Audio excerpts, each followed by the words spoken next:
आई तुझ्या मूर्तीवाणी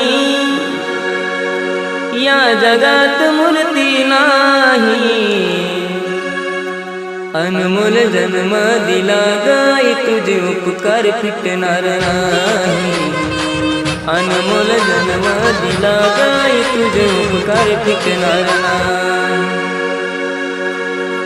बालपणी मी खेळत खेळत बालपणी मी खेळत खेळत होत जवताना अमृताहुनी गोड पाजलास पाना। अमृताहुनी गोड पाजलास पाना। तुझ्या या उपकाराची कधी जाणीव झाली नाही।